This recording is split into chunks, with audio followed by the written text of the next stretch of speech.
बिस्मिल्लाहिर्रहमानिर्रहीम जी। इसमें हमें ASP.NET की जो सिंपल वाली वेब एप्लीकेशन है वो क्रिएट करते हैं और बिस्मिल्लाह पढ़ते हैं।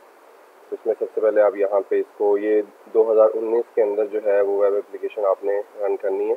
तो यहाँ लिख लें ASP.NET ताकि आपके पास सिर्फ और सिर्फ ASP.NET की जो फीचर्स हैं वो ही नज़र आएँ आज। अच्छा, इसमें जो है वो आप देख रहे हैं यहाँ पे कोर जहाँ तक लफ्ज़ आप इस्तेमाल कर रहे हैं तो ये आपने भी यूज़ नहीं करना, क्योंकि या तो इसमें MVC होगा और या फिर इसमें रेजर जो है वो उसके अंदर आप क्रिएट कर रहे होंगे चीज़ें। तो फिलहाल हमें ASP.NET core with angular, React.js, Redux, तो इनके साथ हमने अपनी एप्लीकेशन नहीं क्रिएट करनी बल्कि हमने क्रिएट करनी है ASP.NET web application .NET framework के ऊपर as a template application. You can create web forms, MVC, API, ये तमाम फीचर्स के साथ हम API को जो है अपना वेब एप्लीकेशन को रन करेंगे। ये वाली फीचर इस्तेमाल करनी। इससे नीचे जो है वो फिर आपके पास विजुअल बेसिक की फीचर स्टार्ट हो जाती हैं। तो हमने VB की बजाय C# के अंदर ये वाली एप्लीकेशन क्रिएट करनी है। इसके अंदर यहाँ पे लिखें जी फर्स्ट एप्लीकेशन ऑफ ASP, ठीक है। और इसके बाद इसकी सोल्यूशन की जो फाइल है वो इसके अंदर ही मौजूद होनी चाहिए। .NET फ्रेमवर्क इसके ऊपर ये चल रहा है और लेटेस्ट वाला यही है इस वक्त 4.7.2 वीडियो और रिकॉर्डिंग के वक्त। तो यहाँ ये रेपोज फोल्डर के अंदर ये सेव हो रहा है। यहाँ से हम इसको उठा लेंगे, इसके बाद इसको क्रिएट कर दें।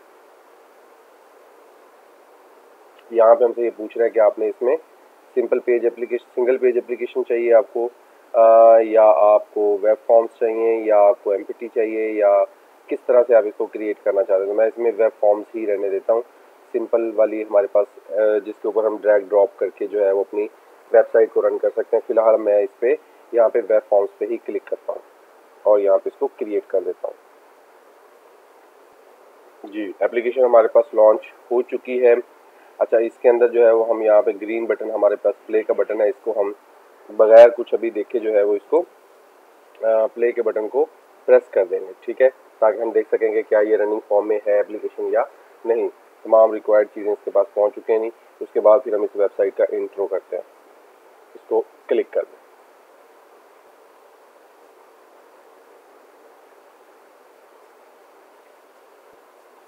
तो फाइनली जो है वो हमारे पास ये वेबसाइट लॉन्च हो चुकी है।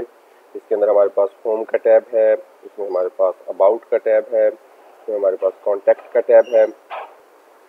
इसको मिनिमाइज़ करते हैं। जैसे हम इसको क्लोज़ करेंगे तो यहाँ से ये वाली जो फाइल है ये गायब हो जाएगी, ठीक है जी। तो मैं इसको यहाँ पे कर देता हूँ स्टॉप किया, हमारे पास उसका पेज भी यहाँ से गायब हो गया। अब हम यहाँ पे इसका इंट्रो कर लेते हैं कि इसमें कौन कौन सी चीज़ें कहाँ पे मौजूद हैं। ये तो हमारे पास आ गया जनाब टूल बॉक्स, जिसके अंदर बाकी टूल्स नज़र आएंगे जो हम उसके ऊपर ड्रैग ड्रॉप करेंगे ASP.NET के पेज के ऊपर, ठीक हो गया जी। और ये हमारे पास है जनाब सोल्यूशन एक्सप्लोरर, जहाँ पे हमारे पास उसकी तमाम फाइल्स जो लोकेशन पे पड़ी हुई हैं वो हम यहाँ से ओपन करके देख सकते हैं। अच्छा, इसमें जो है वो यहाँ पे भी इस फाइल को हम एक्सप्लेन कर सकते हैं। ये हमारे पास web.config फाइल है जिसके अंदर कॉन्फ़िगरेशंस वगैरह पड़ी हुई हैं, ठीक हो गया जी। इसके अंदर यहाँ पे हमारे पास ये डिफ़ॉल्ट .ASPX से जो लोड हो रही है, ठीक है। उसके बाद यहाँ इसके अंदर जो है वो सारा डेटा है ऐप के स्टार्ट होने की चीज़ें। अच्छा, यहाँ पे मैं इसको बताना चाह रहा हूँ, जो सोल्यूशन ये प्रोजेक्ट फाइल है और ये सोल्यूशन फाइल है, दोनों अलग अलग नज़र आ रही हैं आपको, क्योंकि जो सोल्यूशन फाइल होती है उसके अंदर आप मल्टीपल प्रोजेक्ट्स भी ऐड कर सकते हैं, ठीक है। जबकि प्रोजेक्ट जो होता है वो एक सिंगल सेट ऑफ पेजेस को जो है वो सेट ऑफ सेटिंग्स को जो है वो रिप्रेजेंट कर रहा होता है, जबकि सोल्यूशन जो है वो तमाम चीज़ों को कंबाइन करके जो है वो रन किया जाता है। तो हम इस तरह करते हैं कि हम इसको अब क्लोज़ करते हैं और इसकी लोकेशन देखते हैं कि कहाँ पे ये सेव है और इसको वहाँ से रन करते हैं और वहाँ से उसकी फाइलों को थोड़ा सा समझने की कोशिश करते हैं। तो मैं इसको ज़रा क्लोज कर देता हूँ। तो लोकेशन हमारे पास थी इसकी जनाबे वाला सी के अंदर यूज़र के अंदर थी जनाब रेपोस सोर्स फोल्डर। ये 2019 के अंदर जो है वो रेपोस लोकेशन जो है इसकी एज इट इज़ मैं आपको लेके जा रहा हूँ। ये हमारे पास वो लोकेशन है फर्स्ट एप्लीकेशन ऑफ ASP, ठीक है। तो इसको ज़रा ओपन करें तो ये हमारे पास वो तमाम स्ट्रक्चर मौजूद है फाइलों का जो हम वहाँ पे देख रहे थे। जी, यहाँ पे ये आपके पास तो CS यानी C# जिसका कोड, जिसके अंदर C# का कोड है, बैकएंड फाइल्स आ गई आपके पास, और ये वो आपके पास सर्वर साइड फाइलें आ गई, ASPX की फाइलें आ गई, ठीक हो गया। ये हमारे पास सोल्यूशन फाइल है। अगर इसके ऊपर हम डबल क्लिक करेंगे तो ये डायरेक्टली रन हो जाएगा, या आप इसके ऊपर भी डायरेक्टली रन कर सकते हैं। ये प्रोजेक्ट और ये दोनों एक ही चीज़ है, क्योंकि हमारा जो सोल्यूशन है उसके अंदर है ही एक प्रोजेक्ट। तो चाहे आप प्रोजेक्ट को ओपन कर लें चाहे सोल्यूशन को ओपन कर लें, दोनों का काम सेम ही चलता है। और बाकी चीज़ें तो ठीक हैं, बाकी वक्त के साथ साथ मैं आपको ये तमाम चीज़ें जो है वो एक्सप्लेन करता जाऊंगा। और ये इसके अंदर कॉन्फ़िगरेशंस होती हैं web.config के अंदर, इसमें कॉन्फ़िगरेशन फाइल्स है। तो हम यहाँ से अब इस फाइल को ओपन करते हैं सोल्यूशन एक्सप्लोरर से। ये हमारे पास रन हो चुके हैं। इसके अंदर हम इसको एक्सप्लोर करते हैं। यहाँ पे आप देखें जी default.aspx, तो ये हमारे पास वो पेज पड़ा है जो बाय डिफ़ॉल्ट जो है वो लोड होता है और हमारे सामने उसको अपीयर करवाता है। ये देखें, मैंने यहाँ पे क्लिक नहीं किया बल्कि सिंपली कर्सर रखा, तो उसके बाद ये कोड आ गया मेरे पास। मैं इसके ऊपर डबल क्लिक करता हूँ तो ये मेरे पास कोड आ गया। अच्छा, ये कोड अभी हो सकता है कि आपको भी समझ ना आए, लेकिन इंशाल्लाह जो है वो मिड तक, इस कोर्स के मिड तक आपको ये सारी चीज़ें जो है इसके अंदर क्या क्या यूज़ हो गया है, ये सारी चीज़ें आपको समझ आ जाएंगी इसके अंदर, ठीक है। अच्छा, ये तो हो गया उसका वो फ्रंट एंड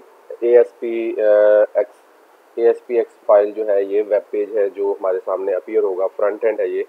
और इसके बाद जो है अगर आप यहाँ पे देखें, इसके ऊपर एक एरो साइन बना हुआ है, इसको आप क्लिक करेंगे तो ये आपके पास दो फाइलें जो है वो मज़ीद आ जाएंगी।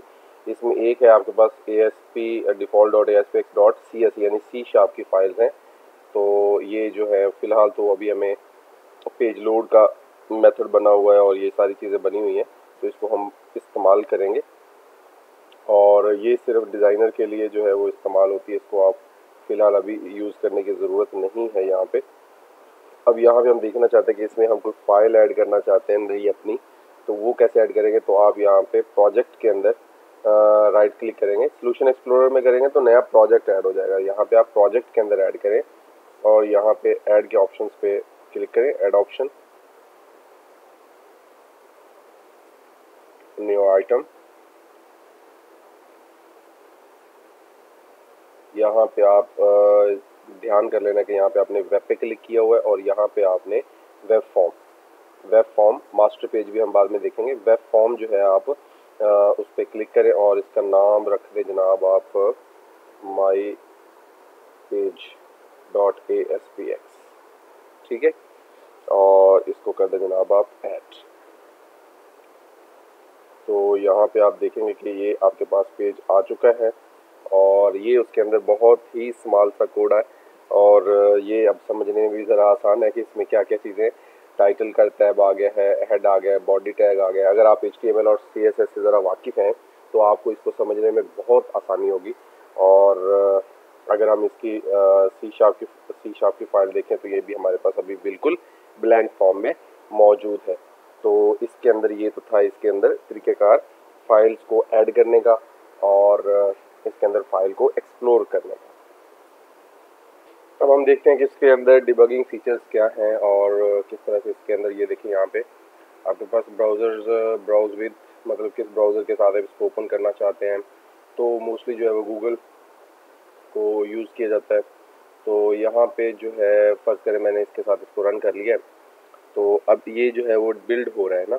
बिल्ड का जो मकसद है वो बेसिकली यही है कि जी कंपाइलिंग सिंटैक्स एरर्स वगैरह जो है वो देखना, ताकि जो है वो इसको प्रॉपरली रन किया जा सके। अगर आप इसका पाथ देखें तो यहाँ पे आपको ये नज़र आ रहा है लोकल होस्ट 44380। हो सकता है पॉसिबल कि आपके पास ये पोर्ट चेंज हो। ये पोर्ट है जिसके ऊपर जो है वर्चुअली हमारे सर्वर जो है वो रन कर रहा है और उसके ऊपर जो बाय डिफ़ॉल्ट जो है वो सेटिंग, जैसे हम प्रोजेक्ट अपना ओपन करते हैं तो डिफ़ॉल्ट वाला जो पेज है वो रन हो रहा होता है, ठीक है। तो फ़र्ज़ करें आपने इसको क्लोज़ कर दिया तो यहाँ से देख लेना कि यहाँ से रेड बटन भी यहाँ से रिमूव हो चुका है या नहीं। तो तो फ़र्ज़ करें कि मैं यहाँ पे पेज लोड के ऊपर मौजूद हूँ और यहाँ पे मैं एंटर करता हूँ, ऐसे ही कुछ ना कुछ लिख देता हूँ, कुछ नॉनसेंस सा। तो यहाँ पे पहले तो मुझे जो कंपाइलर है, जो हमारा वीओ स्टूडियो है, वो ही उसने ही नोटिस किया कि यहाँ पे कुछ ना कुछ गलत है। लेकिन मैं जैसे इसको स्टार्ट डिबगिंग करता हूँ तो मेरे पास एक बिल्ड टाइप का एरर आएगा। जी, मेरे पास एक बिल्ड एरर आ गया जिसमें लिखा हुआ है कि there were build errors, would you like to continue and run the last successful build. क्या आप पुराने वाला चलाना चाहते हैं? तो मैं इसे कहता हूँ कि नहीं। ठीक है जनाब, तो हम इसको अभी फ़िलहाल रिमूव कर देते हैं। अभी हम वापस आते हैं और यहाँ पे हमने एक पेज ऐड किया था, माई पेज। साथ ही साथ मैं डिबगिंग के साथ साथ ये भी देखता हूँ कि मैं इस पेज को पहले लॉन्च करवाना चाहता हूँ। तो जैसे कि पहले ऑटोमेटिकली डिफ़ॉल्ट जो है वो एक्सेस कर लिया गया था, तो मैं माई पेज के ऊपर राइट क्लिक करता हूँ और इसको सेट एज स्टार्ट पेज कर देता हूँ। ठीक है, अब इसको दोबारा से मैं यहाँ से भी क्लिक कर सकता हूँ, डिबग के अंदर F5 का ऑप्शन है वो भी क्लिक कर सकता हूँ। तो इन दोनों में से जौन सा आप सिलेक्ट करना चाहें कर लें। अब इसमें देखिए आपके पास यहाँ पे माई पेज डॉट ASPX जो है वो आ चुका है और चूँकि हमारे पास वो पेज वैसे भी ब्लैंक ही है, उसके ऊपर कुछ भी हमने नहीं लिखा, तो यहाँ पे कुछ भी आपको नज़र नहीं आएगा। ये हमारा रन हो चुका है लेकिन यहाँ पे कुछ है नहीं, तो ये हमने इसको क्लोज़ कर दिया। जी, नेक्स्ट इसमें हम ये चीज़ देखने जा रहे हैं कि यहाँ पे फ़र्ज़ करेंगे मैंने ये माई पेज ओपन कर लिया, इसके अंदर ये डिव टैग है, यहाँ पे मैं कुछ लिख सकता हूँ और यहाँ पे मैंने लिखा जी वेलकम टू माई प्रोजेक्ट। ठीक है, दैट्स इट। और साथ ही साथ लिख दिया हेलो यूज़र। ये 2 लाइनें मैंने यहाँ पे ऐड कर दी हैं।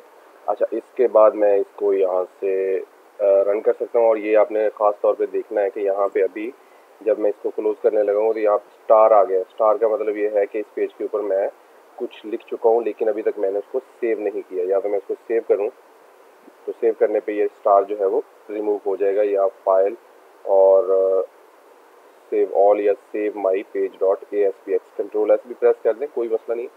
तो जो भी चीज़ उसमें से प्रेस करना चाहें आप, यहाँ पे इसको रन करें तो ये आपके पास यहाँ पे ये प्रिंट हो चुका है। अच्छा, साथ ही साथ जो है वो मैं ये देखना चाहता हूँ कि यहाँ पे स्प्लिट या डिज़ाइन पे क्लिक करना चाहता हूँ। तो ये स्प्लिट का मतलब है कि ये मेरे साथ जो है वो इसको डिज़ाइन व्यू भी मुझे दिखाएगा साथ स्प्लिट। और डिज़ाइन पे अगर क्लिक करूँ तो मेरे पास ये डिज़ाइन व्यू आ गया। डिज़ाइन व्यू अभी चूँकि मैं कंप्लीट नहीं देख सकूँगा जब तक मैं इसको यहाँ से क्लोज़ नहीं कर देता। अच्छा, यहाँ पे मुझे अब टूल बॉक्स की भी ज़रूरत पड़ेगी, तो मैं यहाँ से टूल बॉक्स को भी ले आता हूँ। ये मेरे पास टूल बॉक्स है, तो अब जो है टूल बॉक्स के ज़रिए हम यहाँ पे ड्रैग ड्रॉप भी कर सकते हैं। इसको ज़रा पिन अप कर दें यहाँ पे, तो ये डिज़ाइन व्यू आ गया। डिज़ाइन व्यू में अब मैं डायरेक्टली बगैर कोडिंग को देखे हुए यहाँ पे कुछ ना कुछ टाइप भी कर सकता हूँ। मैं यहाँ पे टाइप करता हूँ this is a design view. ठीक है, तो अब इसको दोबारा से रन करें तो एज इट इज़ है। इसको स्प्लिट करके काम करना चाहते हैं आप, डिज़ाइन व्यू के ज़रिए काम करना चाहते हैं आप, और चूँकि डिज़ाइनिंग में आपको हेल्प हो जाएगी अब टूल बॉक्स की मदद से। टूल बॉक्स के ज़रिए आप ड्रैग ड्रॉप कर सकते हैं कंपोनेंट्स को। जैसे अगर आपने विजुअल बेसिक का कोर्स देखा है या उसमें आपने वो उसको इम्प्लीमेंट किया है तो आप देख सकेंगे कि ये बिल्कुल एज इट इज़ है, या C# का कोड है। तो ये आपके पास ये डिज़ाइन व्यू आ गया है। ठीक है जी, इस तरह से इसको हम यूज़ करेंगे। तो ये इसके 3 जो हैं वो टैब हैं जिनको हम यूज़ कर सकते हैं, डिज़ाइन, स्प्लिट एंड सोर्स। ठीक है, तो फ़र्ज़ करें यहाँ पे अब मैं इसको क्लोज़ करूँगा तो अगर सेव नहीं होगा तो यहाँ पे मैं इसको क्लोज़ करते वक्त ये मुझसे डिमांड करेगा कि आप इसको लाजमी तौर पे सेव कर लें। ठीक हो गया जी। नेक्स्ट हम एक शॉर्टकट की है वो देखते हैं। ऑटो फॉर्मेटिंग आप किस तरह से कर सकते हैं इसके अंदर। फॉर एग्जांपल मैं यहाँ पे माई पेज को ओपन करता हूँ और यहाँ पे डिव जो है वो मैंने यहाँ पे इस तरह से कर दी है, फॉर्म को मैंने इस तरह से कर दिया है। अब इसको सेट करने के लिए दोबारा से फॉर्मेट लेआउट के अंदर लेके आने के लिए मेरे पास फॉर्मेट सिलेक्शन कंट्रोल के, कंट्रोल एफ और कंट्रोल डी जो है वो यहाँ पे यूज़ कर सकता हूँ। कंट्रोल के है या कंट्रोल डी जो है मेरे पास फॉर्मेटिंग के लिए शॉर्टकट की है, ठीक है। या आप एडिट के अंदर जाकर भी ये काम कर सकते हैं। आई होप कि एडिट के अंदर ही हो ये एडवांस, यहाँ पे भी ये मौजूद है फॉर्मेट डॉक्यूमेंट, यहाँ पे आप देख सकते हैं एडिट में आप जाकर देख सकते हैं एडवांस फॉर्मेट डॉक्यूमेंट। फ़िलहाल उसका आपके पास शॉर्टकट जो है वो अवेलेबल है, कंट्रोल डी प्रेस करें, ऑटोमेटिकली वो डॉक्यूमेंट जो है वो फॉर्मेट हो जाएगी। अच्छा, अब जो है वो हम एक फ़ोल्डर देखते हैं जिसको हमने यहाँ पे फ़िलहाल हमें वो कंटेंट के हवाले से है कि कंटेंट कौन कौन सा उसमें यूज़ हुआ है, ऐप स्टार्ट का कोड है, ठीक है। तो ये कुछ चीज़ें हैं जिसको हम एक्सप्लोर करते हैं अभी। इस पार्ट की जो रिमेनिंग फीचर्स हैं वो लेक्चर की लेंथ बढ़ती जा रही है, तो मैं नेक्स्ट वीडियो में आपको एक्सप्लेन करता हूँ।